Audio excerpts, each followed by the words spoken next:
तो last lecture में हमने रिफ्रैक्शन एट प्लेन सरफेस तक कंप्लीट किया था, अप टू प्रिज्म तक। कॉम्बिनेशन ऑफ प्रिज्म ही देखा था, dispersion without deviation and deviation without dispersion, है ना। तो अब आते हैं हम लोग रिफ्रैक्शन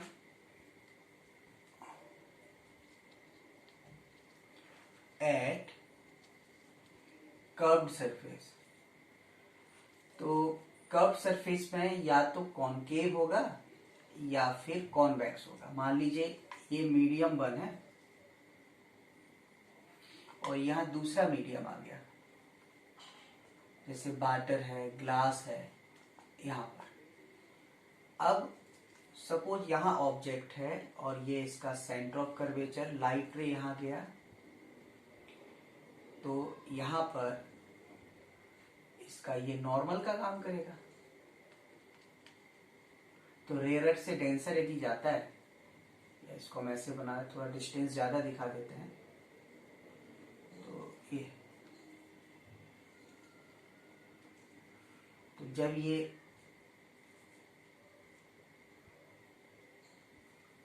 यहां पर हो गया, तो रेयर से जब डेंसर जाएगा तो नॉर्मल की तरफ झुकेगा। जाना इधर था तो टुवर्ड द नॉर्मल शिफ्ट होगा, तो ये होगा।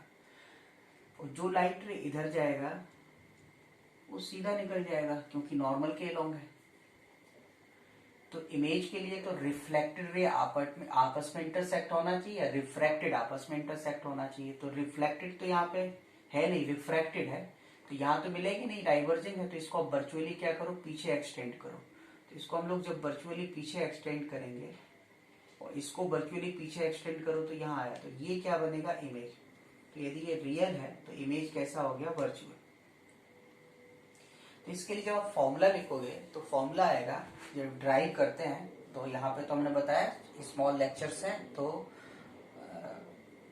रिवीजन लेक्चर्स हैं ये, इसलिए लिखोगे 1 म्यू 2, रे कहाँ जा रहा है 1 से 2, तो 1 mu 2 upon v minus 1 upon u and 1 mu 2 upon radius of curvature. बाकी जब हम फॉर्मूला ड्राइव करेंगे तो साइन कन्वेंशन, और जब इस फॉर्मूले का यूज करेंगे तो फिर से साइन कन्वेंशन आपको यूज करना, और लाइट ध्यान देना है कि लाइट कहां से कहां जाता है। अच्छा, अभी हमने ये लिखा, बहुत सारी जगह इस फॉर्मूले की जगह ऐसे भी लिखा रहता है, जैसे म्यू 1 म्यू 2 है तो इसको हम लोग क्या लिख सकते हैं, mu 2 upon mu 1 v 1 by u. इधर इसी तरह से इसको करेक्शन करेंगे, इसी तरह से यहाँ पे mu 2 by mu 1 minus 1 upon r, ऐसे रहेगा। अब सब जगह इसमें म्यू 1 का मल्टीप्लाई करो, तो मल्टीप्लाई करेंगे तो क्या होगा, mu 2 by v minus mu 1 upon u equal to mu 2 minus mu 1 by r. तो कई जगह ये भी फॉर्मूला यूज करते हैं, पर हम इसको यूज करते हैं, इसमें सिंपल लाइट रे देखेंगे किस मीडियम से किस में जा रहा है। जैसे 1 से 2 गया तो 1 म्यू 2 लो, वाटर से ग्लास जाएगा तो W म्यू जी लिखोगे, एयर से वाटर जाएगा तो A म्यू जी लिखो, बाकी एडजस्ट करके हम लोग फाइंड आउट कर सकते हैं। तो 1 mu 2 by v minus 1 upon u, 1 mu 2 minus 1 upon r, इस तरह से हम लोग फाइंड आउट करेंगे। ये फॉर्मूला हो गया। ये तो हो गया U और V का रिलेशन। और इसका जो लेटरल मैग्निफिकेशन होगा, है ना, जो लेटरल मैग्निफिकेशन का फॉर्मूला उसको भी लिख लेते हैं। तो उसको जब आप ड्राइव करोगे इसके लिए, तो लेटरल मैग्निफिकेशन,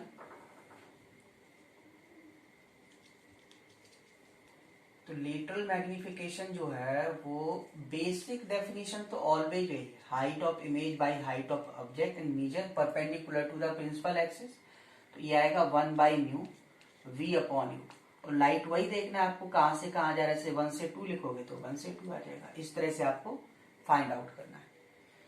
फिर हम लोग इसमें वेलोसिटी फाइंड आउट करें, है ना। फिर इसके बाद हम क्वेश्चंस लेते हैं। तो इसी तरह से वेलोसिटी ऑफ इमेज, जैसे हमने मिरर में स्टडी किया था उसी तरह से यहां पर। तो वेलोसिटी ऑफ इमेज में दो case, case first, object is moving along principal axis. अब इसका मीनिंग क्या हुआ कि जैसे कॉनकेव हो सरफेस या कॉन्वेक्स हो, इस तरह से ये है, ये मीडियम 1 है और यहाँ पर मीडियम 2। ये ऑब्जेक्ट, इसको हम लोग वीओ वेलोसिटी से चला रहे, ये क्या है, वीओ एक्स लिख दिया। तो जैसे वहां पे ड्राइव किया था हमने 1/f equal to 1/v minus 1/u, या 1/v लेंस के लिए होगा और मिरर के लिए 1/f equal to 1/v plus 1/u। 1/v को लिखा था 1/xi, 1/u को 1/xo, फिर डिफ्रेंशिएट करके सॉल्व किया था। इसी तरह से mu upon v minus 1/u, mu minus 1/r है, तो r तो चेंज नहीं होगा, म्यू चेंज नहीं होगा। v की जगह xi लिखो और u की जगह xo लिखो, डिफ्रेंशिएट करो। तो इससे जब आप सॉल्व करोगे तो वेलोसिटी ऑफ इमेज इसी तरह से यहाँ पे आएगा, ठीक है। तो यहाँ पर जो वेलोसिटी आप कैलकुलेट करोगे तो इसको हम लोग जब फाइंड आउट करेंगे तो देखो कितना आएगा, देखते हैं।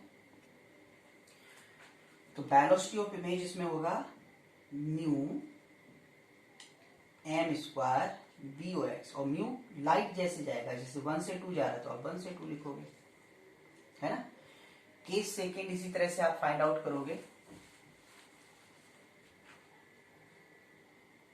Case second, object is moving perpendicular to the principal axis. अब perpendicular to the principal axis का मीनिंग क्या हुआ कि यही वही सरफेस है, लेकिन ऑब्जेक्ट इस तरह से जाए, velocity of object in the Y direction. तो इसमें इमेज एक्स डायरेक्शन था, ऐसे यहाँ पे velocity of image in Y direction, ये simple M B O Y. तो ये कितना बनेगा, एम बी ओ वाई। इस तरह से हम लोग फाइंड आउट करेंगे, है ना। ये वाला 1 mu 2 m square v o x, light देखना आपको कहाँ से कहाँ जाना है, ओके। तो हमने वेलोसिटी, पोजीशन, ये सब फाइंड आउट किया। अब हम लोग आते हैं एग्जाम्पल डिस्कशन पर। तो अब इस एग्जाम्पल को देखें। सपोज ये बाटर फील्ड है जिसका रिफ्रैक्टिव इंडेक्स आपको पता है 4/3 होता है। An object in the water from this convex surface is 40 cm and radius of curvature of this convex surface is 20 cm. Then calculate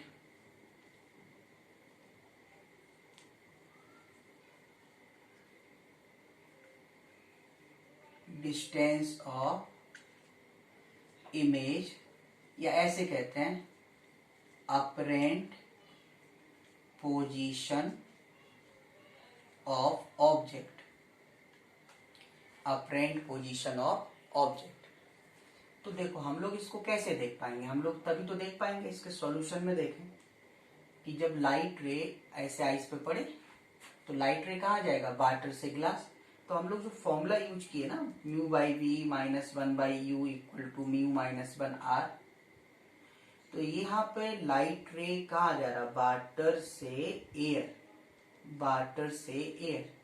तो ये तो पता नहीं रहता, उल्टा पता रहता, तो इसको अपन क्या लिखेंगे, 1/a म्यू w, यहाँ पे v minus 1/u, w mu है तो इसको भी यही लिखोगे a mu w minus 1/r। Value रखते हैं, जो अननोन है वो अननोन है, तो 1/a mu w 4/3, v unknown है। साइन कन्वेंशन यूज करना है तो दो कोऑर्डिनेट सिस्टम, दो बताया था हमने, या तो कोऑर्डिनेट सिस्टम यूज करो या फिर एनसीईआरटी का कंसेप्ट यूज करो। एनसीईआरटी में क्या है, लाइट रे जिस तरफ से चलेगा उस डायरेक्शन को पॉजिटिव और उसके अपोजिट निगेटिव। तो देखो लाइट कहाँ जा रहा है, राइट से लेफ्ट जा रहा है, तो ये जो डायरेक्शन होगी इसके रिस्पेक्ट में राइट से लेफ्ट जा रहा है, तो लेफ्ट वाले डिस्टेंस पॉजिटिव और राइट वाले क्या होंगे, नेगेटिव। तो इसका मतलब है ऑब्जेक्ट तो इस साइड है ना, तो इसको क्या लिखोगे आप, इसको लिखोगे माइनस का 40। और एनसीईआरटी लेते तो इसको पोल मानेंगे, तो इस तरफ का डिस्टेंस क्या होगा, प्लस, इस तरफ का माइनस, रिजल्ट वही आएगा। मतलब लेफ्ट का लेफ्ट बनेगा, राइट का राइट बनेगा, मीनिंग अलग हो सकता है, हमारे लेफ्ट का मतलब माइनस हो, उसके लेफ्ट का मतलब प्लस हो, इतना अंतर होगा। तो ये हो गया, एंड इसको इसी तरह से ये भी क्या बनेगा, 3/4 माइनस 1, 4/3 लिखेंगे, और कर्वेचर, इसका भी देखो कर्वेचर इसी तरह हुआ, तो इस तरफ को क्या लिखेंगे -20। अब इसको सॉल्व करना है, तो इसको हम लोग सॉल्व करें। ये 3/4b माइनस माइनस प्लस उधर गया तो -1/40। यहाँ देखो 4 एलसीएम लोगे, -1/4 माइनस माइनस प्लस, तो ये हो जाएगा प्लस का 1/80। इनको सॉल्व किया तो -1/80, क्रॉस मल्टीप्लाई करो तो v इक्वल टू क्या होगा माइनस का 60 cm। अब माइनस का मीनिंग क्या हो रहा है, 40 cm पर था, तो ये इमेज एक्चुअल में ये कहाँ दिखाई देगा पता है, यहाँ दिखाई देगा इस तरह से। तो ये डिस्टेंस कितना आ गया 60 cm नेगेटिव। एनसीईआरटी के अकॉर्डिंग नेगेटिव अभी कहाँ होगा, इस तरफ होगा, तो इमेज ये बनेगा। कैसा बनेगा, वर्चुअल बनेगा। तो हम लोगों को पता चल गया कि जो पोजीशन होगा वो कहाँ पर होगा 60 cm from the pole of the mirror. यहाँ की बजाय कहाँ दिखाई देगा, यहाँ पे दिखाई देगा। ठीक है ना, v इक्वल टू -60। इस तरह से हम लोग इसको फाइंड आउट कर सकते हैं। Next example, suppose this is a sphere of radius 20 cm and refractive index 1.5। इसके इनसाइड कोई ऑब्जेक्ट या कोई एक स्पॉट है और मार्क बना हुआ है एरो वाला ना size of length 2 cm and at a distance 10 cm from the center of the sphere. If be seen from the right surface, then find an apparent position and length of this. तो apparent position and apparent length means distance of image and length of the image. ये हमको find out करना है। If we see from right surface, it's mean light goes from glass to air like this. So pole from, if we seen from this side, then this point taken as a pole. If we seen from here, then this point will be taken as a pole. So P as a pole. So now formula mu upon V, all distance will be measured from the P. In the direction of light propagation, bad distance is taken as positive and opposite to the direction of ray will be negative. So light ray goes from left to right. So right distances will be positive and left distance will be negative. So here by NCERT convention, okay, here light ray goes from glass to air. So G mu A, G mu A. Now G mu A means 1 upon A mu G, 1 by U, 1 upon A mu G minus 1 upon R. Now solve it. Substitute the value 1.5 V minus 1 by U. Distance of object from pole is 30, but here है इसलिए क्या लिखोगे -30 and 1 upon 1.5 minus 1 and curvature goes in this side. So it will be -20. Now 1 upon 1.5 V minus minus plus उधर जाएगा तो again -30, 0.5 minus का plus, that is 1/60. So it will be -40 cm. It's mean apparent distance of this object will be 40 cm, right or left? It will be left side. So apparent or distance of image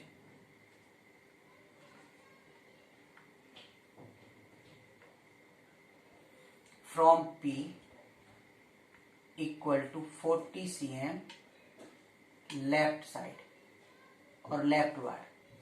Now for size, magnification HI upon HO and 1 by mu V upon U. Mu light ray goes barter to air, so it will be A mu W and V upon U, and height of image upon height of object. Image पता नहीं, object है +2, upward है A mu W 1 point, sorry यहाँ पर glass था तो यहाँ पर क्या लिखें हम, ग्लास लिखें, glass to air, a mu g, it will be 1.5 and v is -40 and u is -30,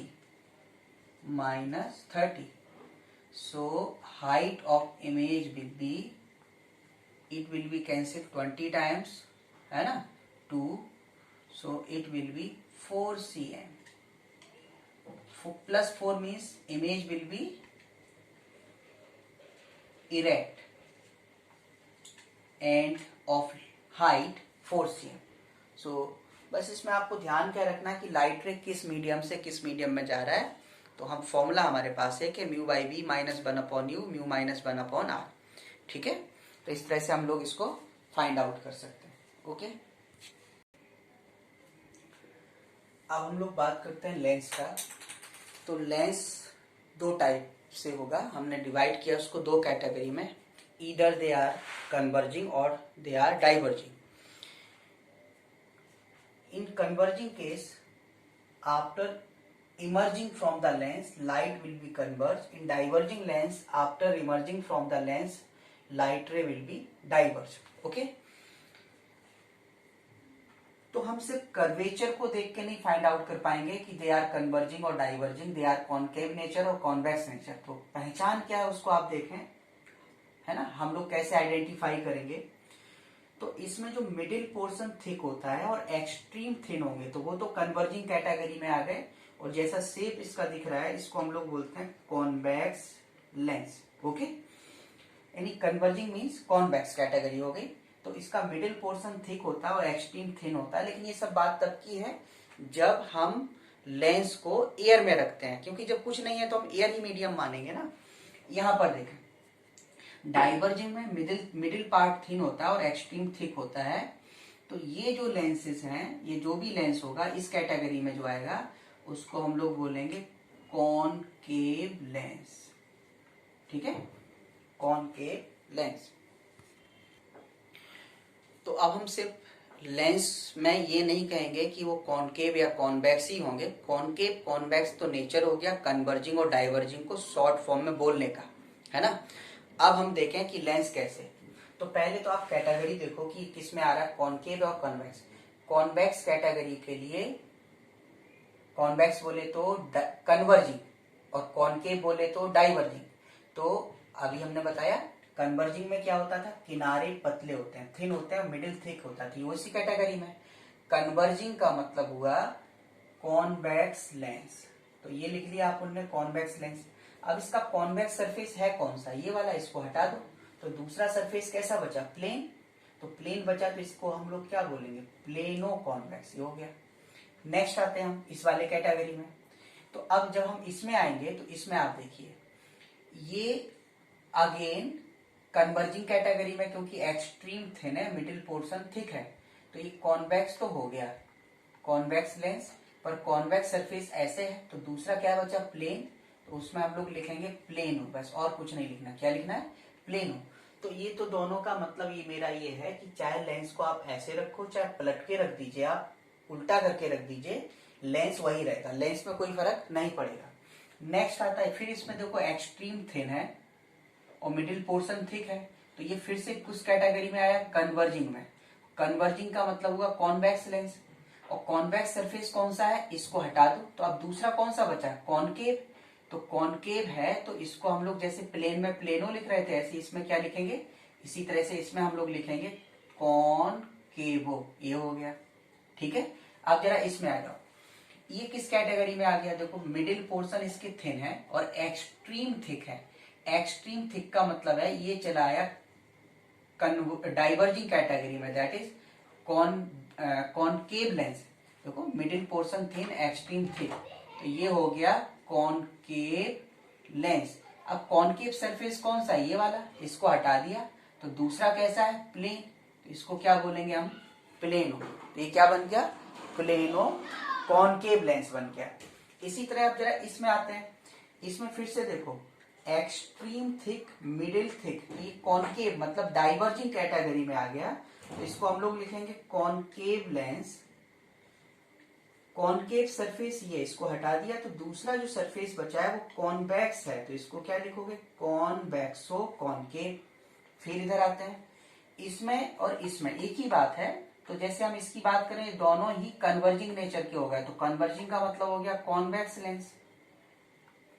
अब कॉन्वेक्स तो दोनों ही सरफेस, एक हटा दोगे तो एक दूसरा भी कॉन्वेक्स बनेगा, तो कॉन्वेक्स बचा तो उसको हम बोलेंगे कॉन्वेक्सो कॉन्वेक्स। अब कॉन्वेक्सो कॉन्वेक्स बोलेंगे, उससे अच्छा है 2 बार कॉन्वेक्स यूज हो रहा है, तो इसलिए इसको हम बोलते हैं बाई कॉन्वेक्स। अब बाई कॉन्वेक्स में यदि कर्वेचर दोनों का रेडियस सेम हो जाता है तो इसी को बोलने लगते हैं इक्वी कॉन्वेक्स। सिमिलरली इधर ये क्या हो जाएगा, इक्वी कॉनकेव, और ये होगा बाई कॉनकेव लेंस, है ना। अब हम लोग फोकल लेंथ फाइंड आउट करें। तो लेंस मेकर फॉर्मूले की बात करें तो लेंस मेकर फॉर्मूला का जो प्रिंसिपल है वो कुछ और नहीं है, ये डबल रिफ्रैक्शन है। डबल रिफ्रैक्शन का मतलब पहले सरफेस से रिफ्रैक्शन कराना फिर दूसरे से कराना, लेकिन वही थिकनेस बहुत कम हो पहले और सरफेस के बीच का सेपरेशन बहुत नेग्लिजिबल हो, तो जो डिस्टेंस फर्स्ट से होगी ऑलमोस्ट वही क्या होगा, सेकंड से होगी। तो जो भी लेंस मेकर फॉर्मूला है, सर किसी भी तरह का लेंस हो, कन्वर्जिंग हो, डाइवर्जिंग हो, प्लेनो कॉनकेव कॉन्वेक्स, कुछ भी बना रहे, तो जो इसका फोकल लेंथ आएगा वो simply mu minus 1/r1 minus 1/r2। R1 R2 curvature है लेंसेज के, जिस पर लाइट पहले गिरेगा उसके लिए हम लोग R1 बोलेंगे, और जिस पर लाइट बाद में गिरेगा, जैसे लाइट इंसिडेंट हो रहा है तो कुछ इस तरह की सिचुएशन होता है, तो इसको फर्स्ट सरफेस बोलेंगे, इसको सेकंड, तो इसका कर्वेचर R1 कहलाएगा, इसका R2, और साइन कन्वेंशन के साथ वैल्यू लिखना है। तो जो म्यू है वो refractive index of lens with respect to surrounding. जैसे सराउंडिंग में कुछ और ना बताया जाए आपको कि क्या है, तो वो हमेशा क्या लेना, आपको एयर लेना, अदरवाइज कुछ और लोगे। तो अब हम इसमें कुछ एग्जाम्पल लेते हैं इसी फॉर्मूले पर बेस्ड। जैसे एक एग्जाम्पल मैंने यही लिया कि मैंने कहा कि एक लेंस है ये, इसका कर्वेचर रेडियस 20 cm है और रिफ्रैक्टिव इंडेक्स 1.5। अब हमें इसका फोकल लेंथ पता करना है, तो फोकल लेंथ के लिए 1/f म्यू माइनस 1/r1 और माइनस 1/r2। फोकल लेंथ तो अभी अननोन है, 1.5 माइनस 1, लेंस का मटेरियल 1.5 था तो ये हो गया रिफ्रैक्टिव इंडेक्स। पहला कर्वेचर प्लेन, क्योंकि लाइट इस पे गिरेगा पहले, तो इनफाइनाइट। प्लेन सरफेस का कर्वेचर रेडियस क्या होता है, इन्फिनिटी। एंड सेकेंड सरफेस का कर्वेचर इस तरफ है, तो इसको क्या लिखोगे आप, -20, minus minus plus 1/f equal to 0.5/20, so f will be plus का 40 cm। तो कन्वर्जिंग इसके लेंस का फोकल लेंथ कितना आ गया, 40 cm प्लस का। तो इस तरह से हम फोकल लेंथ फाइंड आउट कर सकते हैं, ठीक है ना। इसी तरह से नेक्स्ट एग्जांपल लेते हैं। मान लीजिए हमारे पास ये लेंस है, एक ये है एक ये है, इसका कर्वेचर रेडियस 10 cm और इसका curvature radius 20 cm, 10 cm and 20 cm। तो हम लोगों को इसमें फाइंड आउट करना है म्यू, इसके लिए कितना है 1.5। तो calculate focal length of lens, तो फिर फॉर्मूला वही 1/f equal to mu minus 1/r1 1/r2। तो 1/f म्यू माइनस 1, म्यू 1.5, तो ये 0.5 बचेगा। पहला सरफेस इस तरफ, कर्वेचर इधर है ना, फर्स्ट ये हो जाएगा, सेकंड ये हो जाएगा। तो फर्स्ट के लिए कर्वेचर इस तरफ है तो माइनस का 10, सेकंड का कर्वेचर इधर है तो ये माइनस का 20। अब इसको हम लोग सॉल्व करें, so 1/f equal to 0.5 minus 1/10 plus 1/20। इसको सॉल्व किया तो ये हो जाएगा -1/20। f कितना हो जाएगा माइनस का 40 cm, फोकल लेंथ कितना होगा -40। तो ये डाइवर्जिंग नेचर का है, तो इसका फोकल लेंथ क्या होगा -40 cm। तो ऐसे कोई भी लेंस होगा हम लोग फोकल लेंथ फाइंड आउट कर सकते हैं ना। अब हम एग्जाम्पल चेंज करते हैं थोड़ा सा। तो नेक्स्ट क्वेश्चन है, ये इक्वी कॉन्वेक्स लेंस है और इसका फोकल लेंथ फाइंड आउट करना, रिफ्रैक्टिव इंडेक्स इतना। तो फिर से formula 1/f mu minus 1/r1, ये फॉर्मूला। फोकल लेंथ अननोन है, 0.5 बचेगा, 1.5 -1 से पहला सरफेस है, लेकिन इसका कर्वेचर इस तरफ जा रहा है। इक्वी बोला तो दोनों का रेडियस सेम होगा, और इसका इक्वी कॉन्वेक्स लेंस है और रेडियस सपोज कुछ दे रखा है, सपोज 30 cm दे रखा है, ऐसे लिख दिया। तो पहला सरफेस इधर है तो +30 लिखोगे, सेकेंड वाला कर्वेचर इस तरफ है, इधर होगा तो क्या लिखेंगे हम लोग -30। तो ये हो गया 1/f 0.5 इंटू 2/30, तो फोकल लेंथ कितना होगा +30 cm, ये फोकल लेंथ हो गया।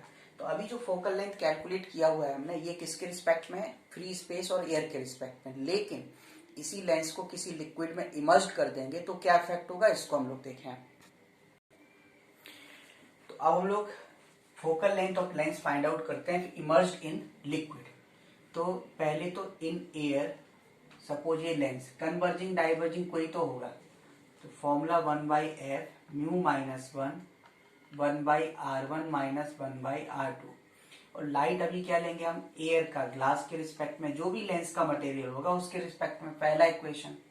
अब इन लिक्विड, तो लिक्विड में जब हम लेंस को इमर्ज करेंगे तो अब लाइट जो होगा, कर्वेचर तो नहीं चेंज होगा इसका, है ना, कर्वेचर नहीं चेंज होगा, बट लेंस के रिफ्रैक्टिव इंडेक्स जो आपने लेना है वो अब कहां से जाएगा, लिक्विड, या लिक्विड से कहां जाएगा, ग्लास में। तो आप इसको क्या लिखोगे, एल म्यू जी -1/r1 माइनस 1/r2।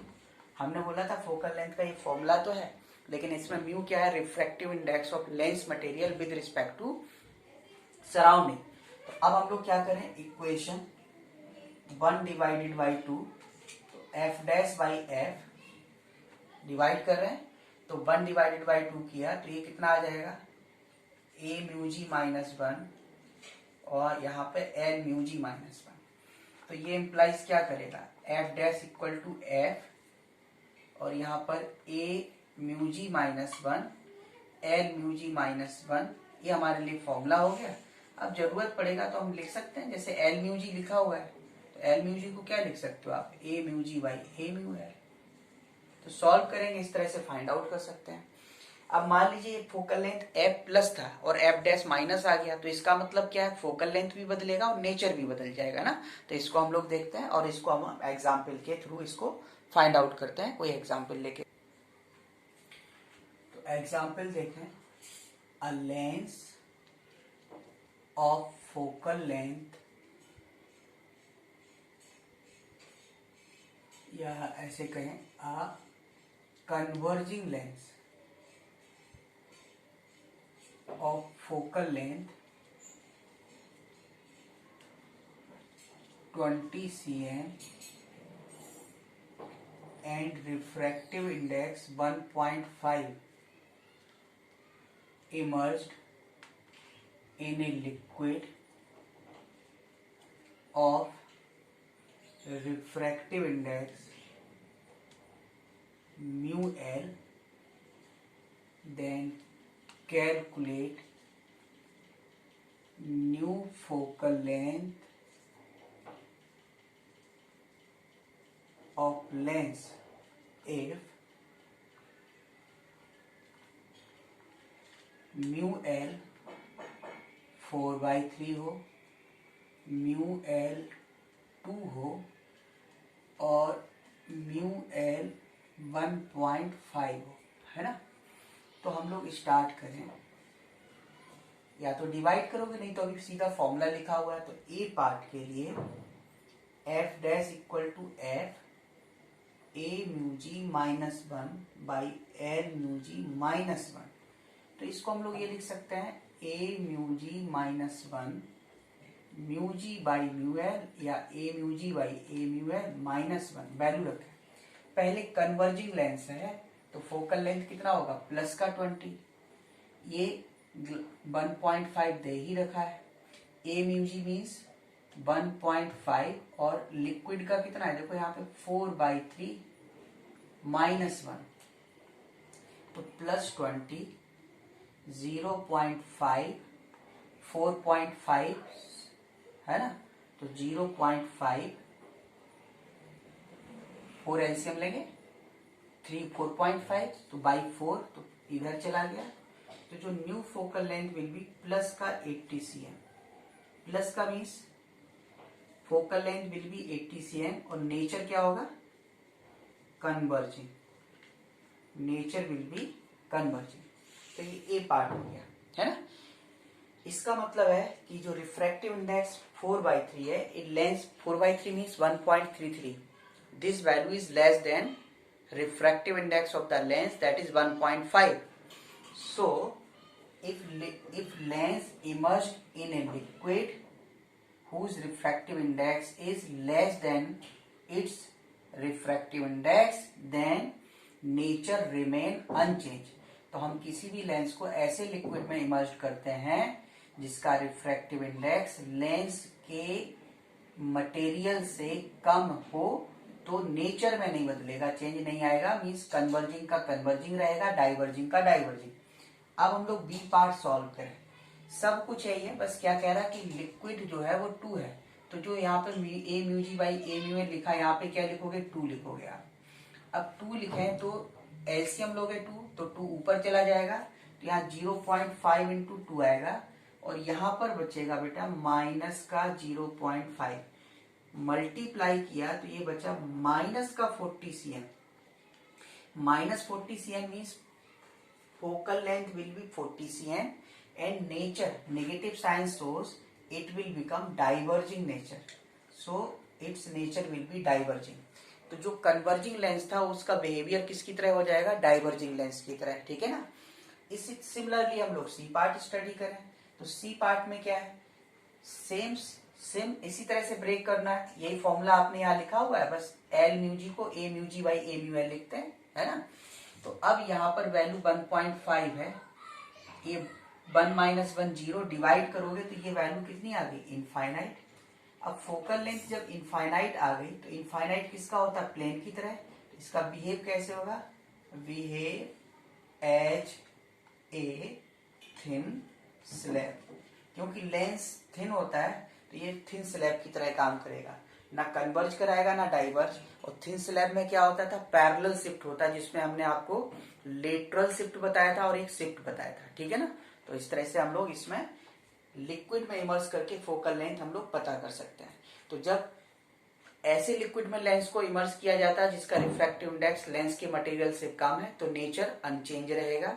ऐसे लिक्विड में इमर्स किया जाता है जिसमें रिफ्रैक्टिव इंडेक्स लेंस से ज्यादा हो, लेंस के मटेरियल से क्या हो, ज्यादा हो, तो उस केस में नेचर चेंज हो जाता है। और यदि ऐसे मटेरियल में आपने इमर्स किया हुआ है जिसका रिफ्रैक्टिव इंडेक्स लेंस के इक्वल है, तो उस केस में वो एक प्लेन शीट और प्लेन स्लैब की तरह बिहेव करेगा। तो UVF relation for lens, converging हो और डाइवर्जिंग हो, कोई भी लेंस हो, relation between u and v is 1/v minus 1/u। Mirror के लिए क्या होता था, 1/f plus 1/u, okay.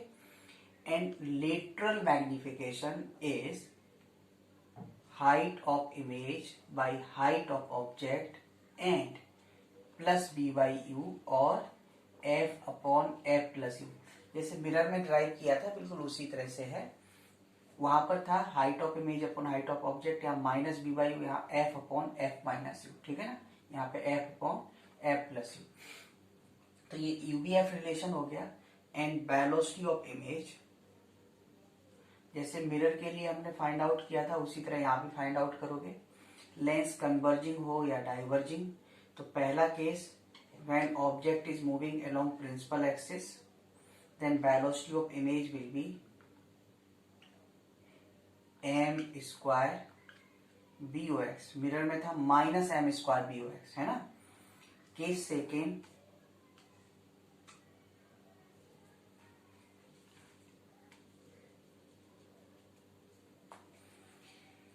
object is moving perpendicular to the principal axis like this. So velocity of image will be in y direction is mboy. ये calculate कर लेंगे. And case third, ये सब हम आर्टिकल आपको मिरर में study करा चुके हैं, इसलिए यहाँ पे हम सिर्फ फॉर्मूला लिख रहे हैं, है ना. तो यहाँ पर किसी एंगल पर जब ऑब्जेक्ट चलता था वेलोसिटी, तो इसको आप ब्रेक करोगे तो ये कंपोनेंट होगा BOX, ये कंपोनेंट होगा BOY. तो वेलोसिटी ऑफ इमेज क्या बनेगा, square root BIX square and BI by square. तो BOX के कंसेप्ट इस BIX इससे फाइंड आउट करेंगे, BOY इससे फाइंड आउट करेंगे. ये हो गया, है ना. तो एग्जाम्पल है, calculate velocity of image when object is at 50 cm from the lens. तो एक तो एलोंग है, तो पहले मैग्निफिकेशन V अपॉन U से कैलकुलेट करो और F upon F plus U. Focal length of converging lens is 20 and object is 50, that is minus 50, so it will be minus 2/3. Okay, so velocity of image in the x direction क्या था, m square BOX. ये m square is 4/9 and VOX is 10, so it will be 40/9 metre पर second in positive direction. Okay, तो velocity of image हम लोग direct इस तरह से पता कर सकते हैं. Next example, calculate length of image of object AB, focal length 20 and A is at a distance 40 cm and B is at a distance of 10 cm. तो पहले हम लोग बनाते हैं इमेज ऑफ A. तो इमेज ऑफ ए क्या होगा, 1/f equal to 1/v minus 1/u.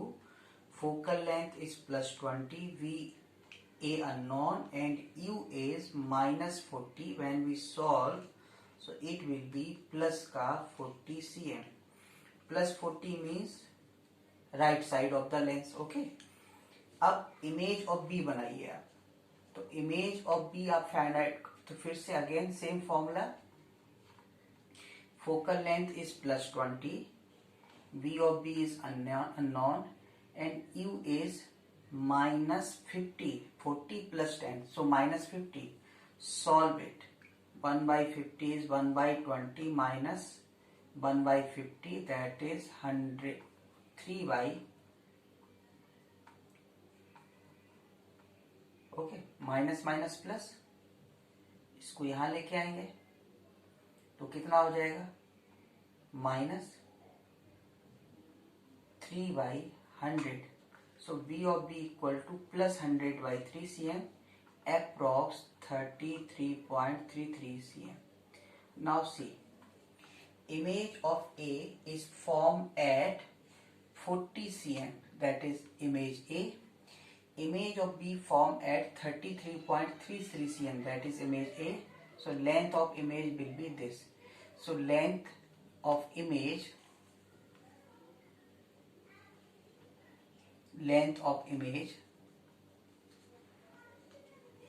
Equal to A dash B dash, that is, अब देखो ये डिस्टेंस कितना है, A का डिस्टेंस आ गया अपने पास 40 और B का इतना. तो आप क्या करोगे इसे, 40 minus 100/3, that is 20/3 cm means 6.67 cm. ये आंसर. अब हम क्वेश्चन को चेंज कर रहे हैं. क्वेश्चन ये कह रहे हैं कि suppose length of object is very small. Suppose length of object is 2 millimeter. then calculate length of image. 2 millimeter is very small, so we can use longitudinal magnification formula just like a mirror. Mirror में मैंने आपको बोला था कि जब कोई बहुत ही छोटा लीनियर ऑब्जेक्ट हो तो उसके लिए लॉन्गिट्यूडनल मैग्निफिकेशन लेटरल का स्क्वायर होता है. तो पहले तो हम लोग इसमें मैग्निफिकेशन पता करें। m equal to F upon F plus u, that is 20/20 minus 40 at a distance 40। तो 20/20 minus 40 that is -1। So length longitudinal magnification for very small object, small linear object will be m square. So length of image by length of object, ये longitudinal होता था, magnification square. अभी magnification -1 ही आया तो थोड़ा अच्छा रहा, कैलकुलेशन नहीं करना पड़ा, अदरवाइज आपको इसी तरह से सॉल्व करना था। तो ये क्या लिखोगे, -1 का स्क्वायर। तो इसको जब आपने सॉल्व किया तो लेंथ ऑफ इमेज कितना हो जाएगा, 2 मिलीमीटर। सपोज ये लेंथ, ये डिस्टेंस 40 नहीं होता, 60 होता। हम क्वेश्चन को चेंज करते हैं। Let in the next question suppose this distance is 60 cm। तो if this distance is 60 cm, then again solve the problem, f upon f plus u, this is -60, so it will be -half. Longitudinal magnification for very small, 2 mm is very less than 60 cm, so ये बहुत छोटा हो गया, ये लिखेंगे। तो यहाँ पर मैग्निफिकेशन कितना है, -half। तो ये वैल्यू कितनी आ जाएगी, 2/0.2/4 दैट इज 0.5 मिलीमीटर। तो स्मॉल ऑब्जेक्ट के लिए आप इस तरह से भी फाइंड आउट कर सकते हो। ओके, अब आते हैं हम लोग angle of deviation by lens. Light रे किसी लेंस पर कन्वर्जिंग हो या डाइवर्जिंग हो, जब इस पे इंसिडेंट होगा तो या तो ये कन्वर्ज होगा या फिर डाइवर्ज होगा। तो सपोज ये इसका ऑप्टिकल सेंटर है, यहां से लाइट h हाइट पे इंसिडेंट कराया, तो जब लाइट ऐसे निकलेगा तो ये देखो, सारी स्टडी तो पैराएक्सियल रेस के लिए होता है ना, तो ये यहाँ पे कट कर रहा है, तो जहां पे कट करेगा वो फोकस डेफिनेशन के अकॉर्डिंग। तो ये डिस्टेंस f हो गया, तो लाइट को यहाँ जाना था पर डेविएट इधर हो गया, तो ये डेल्टा हुआ। तो एंगल ऑफ डेविएशन कितना हो रहा है, h/f, है ना। सेम कंडीशन इधर, ये वर्चुअली एक्सटेंड करोगे तो कहीं मिलेगा फोकस पर, तो ये डिस्टेंस क्या होता है, f। तो ये एंगल डेल्टा है, तो ये भी तो डेल्टा हुआ, तो इसमें भी डेविएशन क्या होगा, h/f। ओके, तो डेविएशन क्या होता है, h/f, यानी ये साथ में ये भी इंप्लाइज कर रहा है कि proportional to 1/f means if focal length increase तो डेविएशन विल डिक्रीज, डेविएशन क्या होगा, कम होगा। तो इसी के बेसिस पे डिफाइन करते हैं हम लोग power of lens. Power of lens क्या है, P proportional to angle of deviation, angle of deviation proportional to 1/f। तो प्रोपोर्शनलिटी खत्म करते हैं तो एक कांस्टेंट आता है K, proportionality constant by experiment K equal to 1, so power is defined as 1/f. If f in meter then its unit is diopter, means meter inverse, or if f in centimeter then meter convert, if here 10 centimeter then centimeter convert into meter, that is 10 to the power -2। अब ये ऊपर जाएगा तो 100/f diopter when focal length in cm. So power will be this. For converging lens, focal length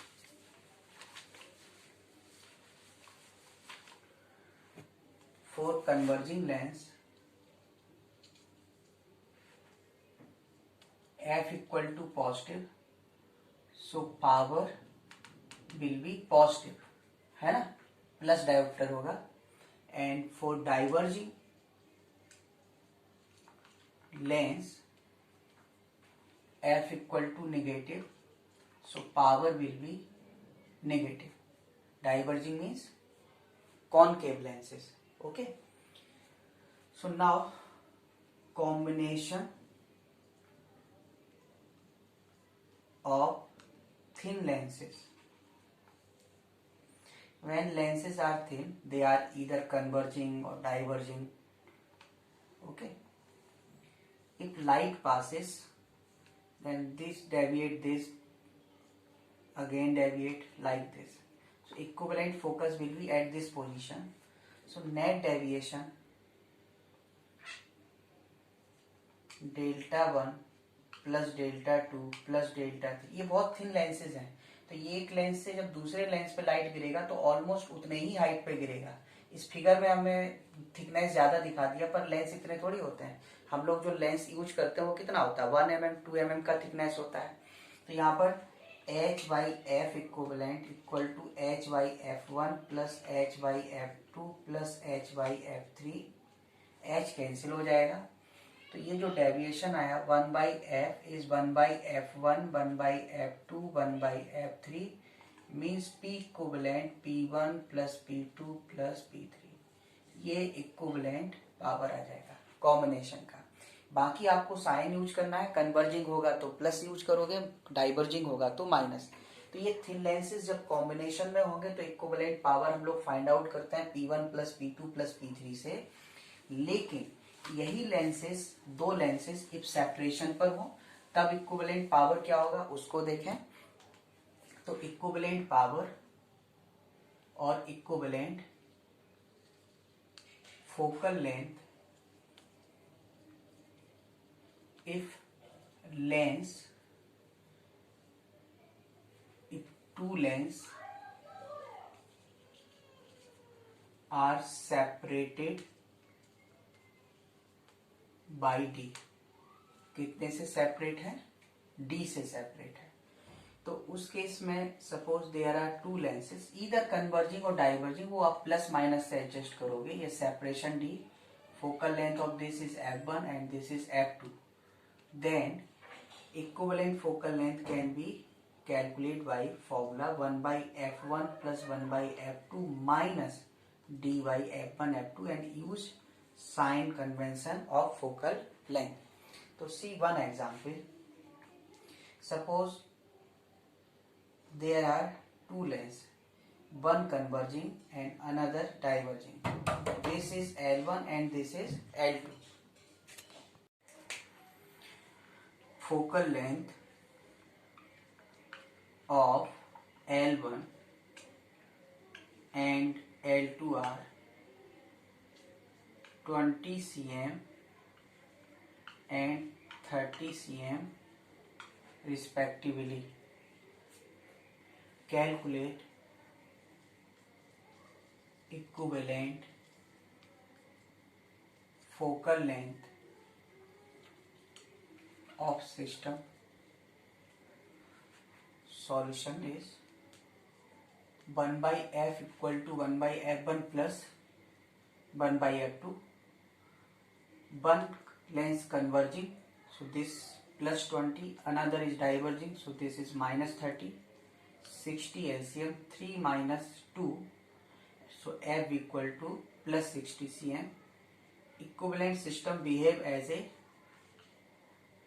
lens of focal length 60 cm and its nature is converging.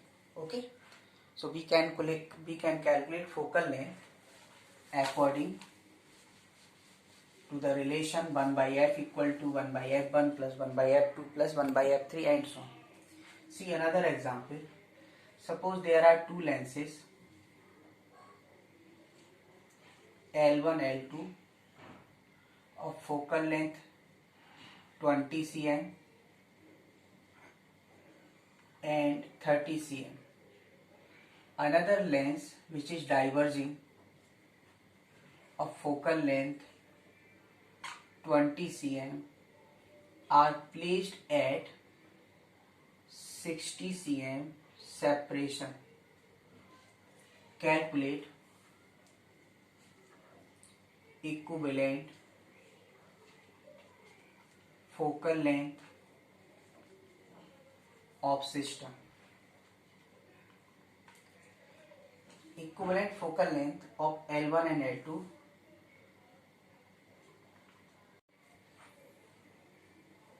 L1 L2 का focal length होगा 1/f equal to 1/f1 plus 1/f2 1/20 plus 1/30. So f will be plus का 12 cm. Now L1 L2 behave as a converging of single focal length 12 and another length is diverging of focal length 20 cm and placed at a separation of 60 cm. So for this we will use formula 1/f 1/f1 plus 1/f2 minus d f1 f2.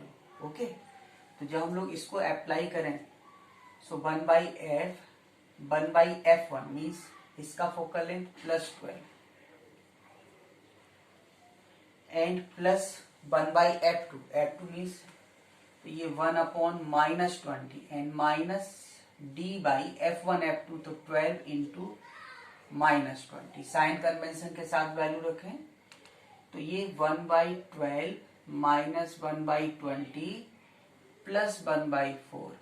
Take 60 as a LCM. So 5 minus 3 plus 15. So focal length will be 60/17 cm. The whole system behave as a focal length 60/70 cm and as a converging lens. कैसे behave करेगा? As a converging lens. Now silvered lens. If any lens,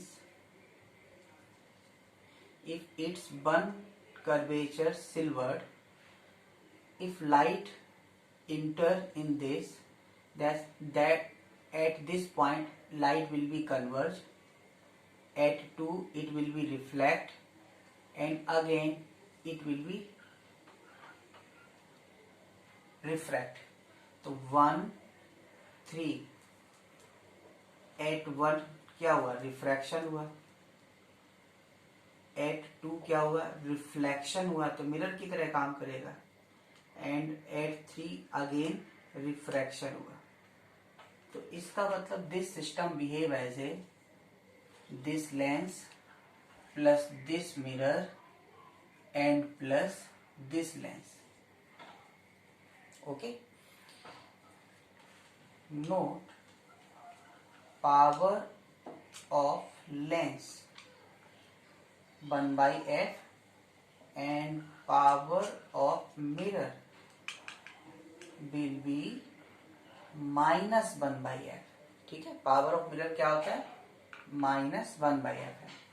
So now this system will be P equivalent lens mirror lens. So PL plus P mirror plus PL. So 2PL plus PM and this is P equivalent. Final behavior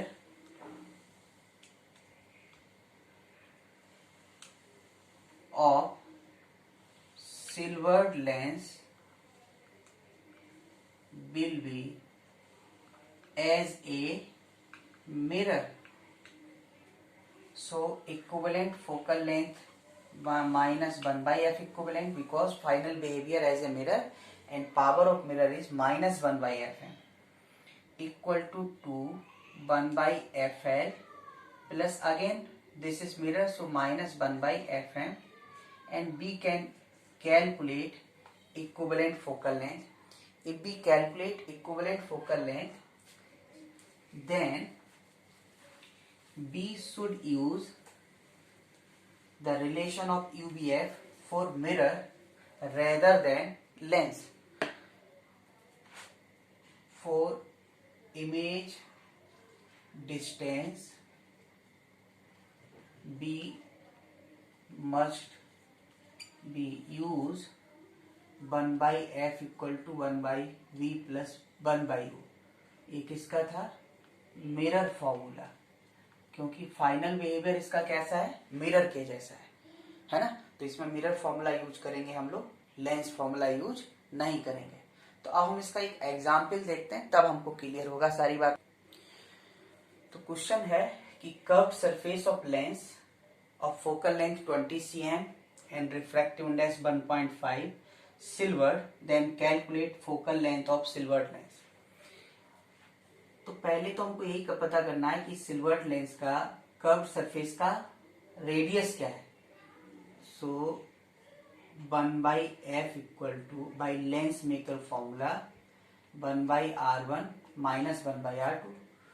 lens is converging, so +20 and this is 0.5 1/r1। पहला surface flat and suppose second surface का curvature r है, पर इस तरफ है इसलिए क्या लिखोगे -r।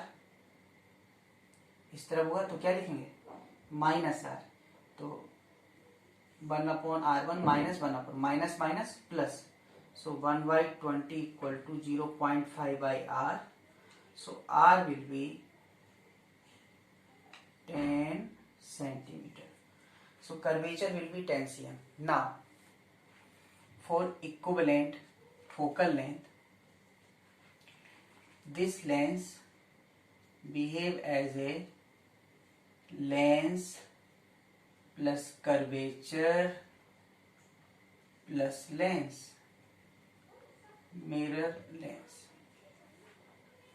So 1/f means P equivalent P lens plus P mirror plus P lens। So P equivalent will be 2PL plus PM। Equivalent system behave as a mirror, so focal length power will be -1 by focal length, 2 1/FL, and PM is again -1 by FM।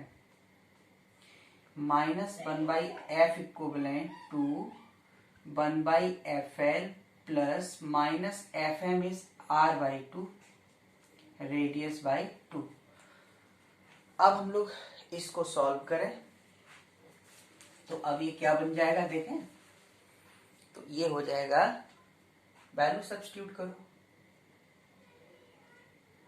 2 lens का focal length कितना था plus का 20 plus -1/r।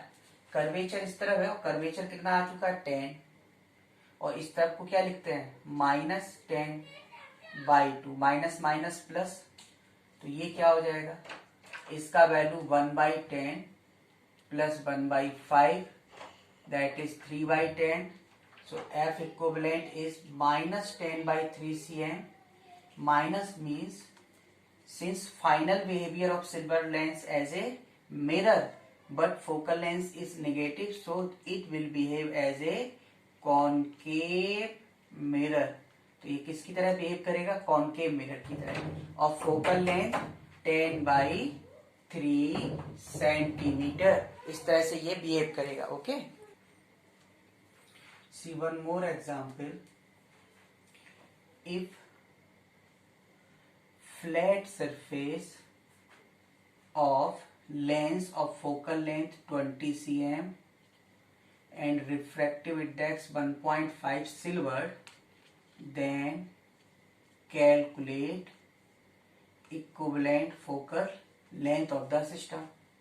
Again, so this silvered lens behave as a lens plus plane mirror plus again lens LML। So P equivalent 2PL plus PM, -1/f equivalent 2/FL plus -1/FM। -1/f equivalent equal to 2/FL minus FM is r/2। So -1/f equivalent equal to 2/FL। Focal length of the lens will be 20, so plus 20 and -1/infinity। Curvature of plane surface is infinity, so it will become 0। So F equivalent is minus 10 cm. It means final behavior of this silvered lens will be as a concave mirror of focal length 10 cm and behave as a concave mirror. तो इस तरह से हम लोग इसमें calculate कर सकते हैं फोकल लेंथ कितना होगा. अब फोकल लेंथ पता चल गया, नेचर पता चल गया, तो अब हमको यदि इमेज का डिस्टेंस कैलकुलेट करना हो, वेलोसिटी ऑफ इमेज कैलकुलेट करना हो, तो इस होल सिस्टम को आप मिरर में कन्वर्ट करके, तो जो भी कंसेप्ट आपने स्फेरिकल मिरर में स्टडी किए थे, जैसे 1/f equal to 1/b plus 1/u, magnification equal to m equal to minus v/u, hi upon ho, f upon f minus u, velocity of image equal to minus m square box along the x axis, perpendicular में m bo/y था. तो उसी तरह से आपको solve करना, सारे concept आप वहां वाले अप्लाई कर सकते हो. ओके.